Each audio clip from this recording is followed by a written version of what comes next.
Hi, John J. Dick here. First line of defense, protecting the Earth from the cow invasion, one delicious steak at a time. First, we'd like to apologize for being silent for a little while. E3 is upon us, and the Scum team have been working hard. Alright, I'm gonna be honest with you guys. It's the cleaning lady.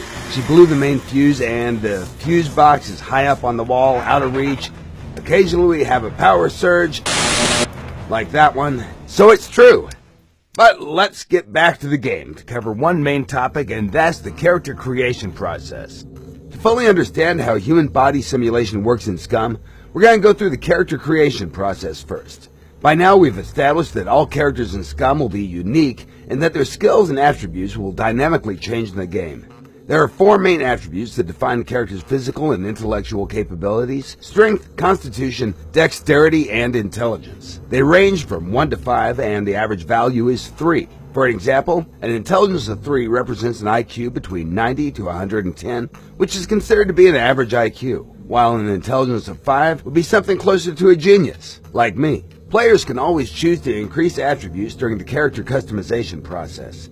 Your favorite attribute will be boosted, but at the expense of taking points from your other attributes.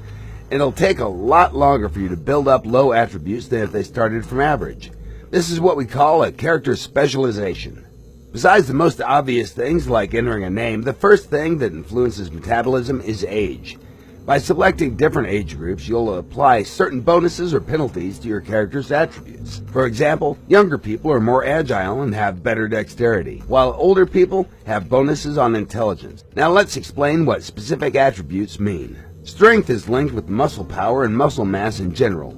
It defines capabilities that perform actions that require strength, like carrying heavy objects, recoil control, or opening a jar of pickles.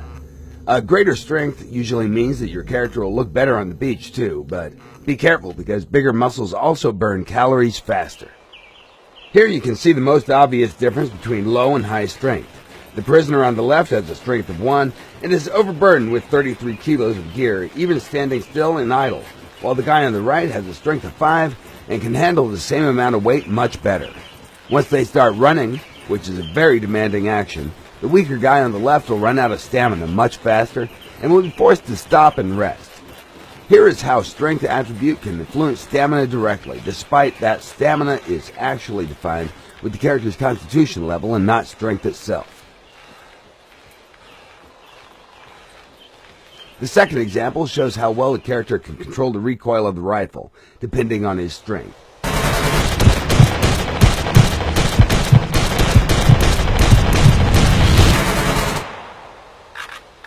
The higher the strength, the better the recoil control is. Finally, here you can see the most obvious usage of strength, and that's in hand-to-hand combat. Although skill and speed are important, you shouldn't underestimate the size of your opponent. They might be slow, but they'll be able to knock you out easily and crush your nose like a grape.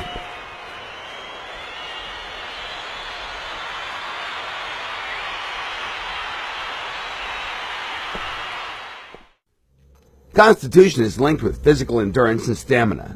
It defines how well a character's body has been built to sustain hardship, stress, pain, shock, and physical damage. A strong constitution helps in all physical tasks. It'll restore your energy faster and give you more health points.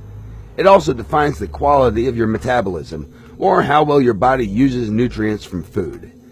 Regarding the physical appearance, constitution regulates the body fat percentage of your character. Lower constitution will make you look chubby, and higher constitution values, they'll reduce the amount of fat in your overall body mass of your character. While strength is linked with muscle type, it covers rapid and fast actions. The constitution covers muscle fibers that are built for endurance. With more emphasis on the strength, you'll get a sprinter, and with better constitution, you'll get a marathon runner.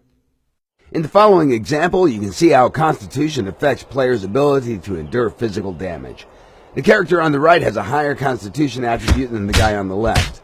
All other attributes are the same. A higher constitution means more health points. Here you can see how constitution impacts endurance and overall performance of your character. The guy in the white t-shirt has a constitution of 5, and the guy in the distance has a constitution of 1. Other attributes are the same. The convict with the lower constitution has less stamina to start with. Running down the slope will reduce the stamina consumption speed slightly, but it'll nevertheless get tired very quickly. The body that's out of shape usually is not capable of dealing and considers heavy physical activity a stress. Because of that, it can sometimes fall into shock, resulting in severe muscle pain, dizziness, nausea, and vomiting. Good news is that if you keep exercising, your body will adapt and your constitution will improve. Dexterity is also linked with muscles, but in a way that controls how fast a character will move and perform everyday actions. It also influences reaction time and balance, keeping you safe from falling when you're getting back home drunk.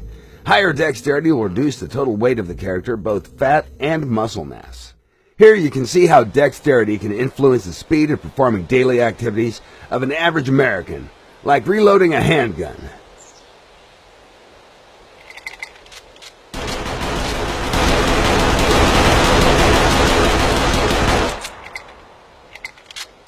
Although the skill is like 80 to 90% of everything here, higher dexterity attribute can speed up your actions even more.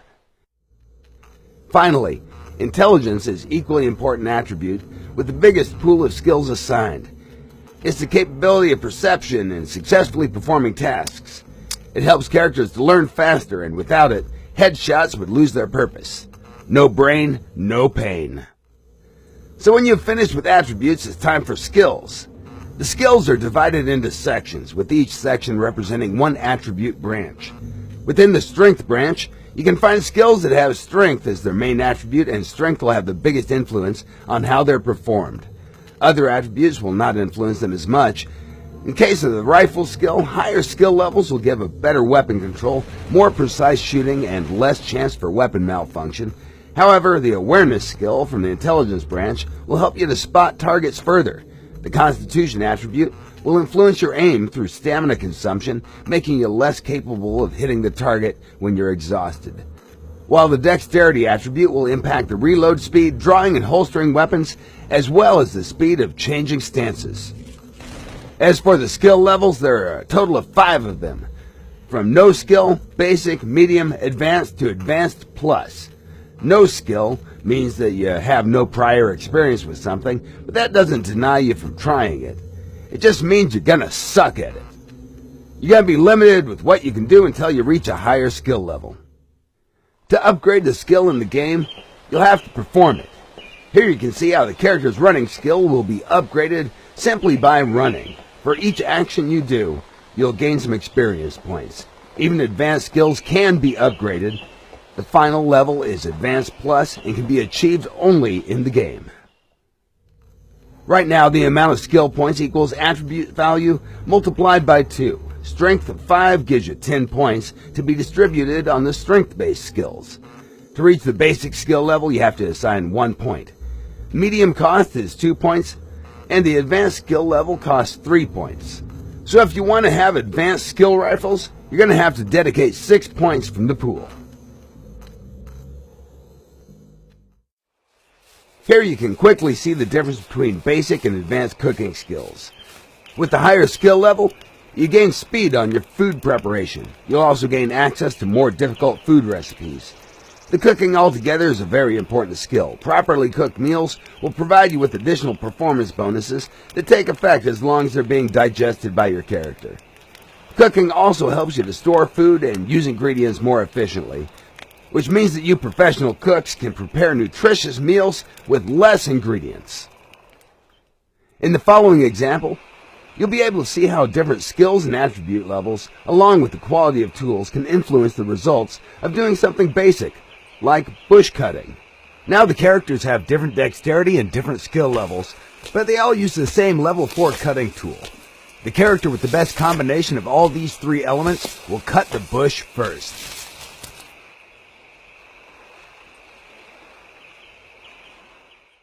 Here, the characters have the same dexterity and survival levels, but they have different tools.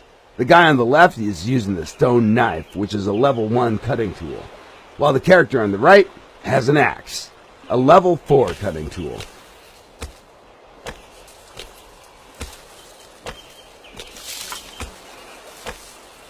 The character with the better tool will finish cutting faster, he'll also get more resources from the same thing. Using the lower level tool will usually destroy a certain amount of resources.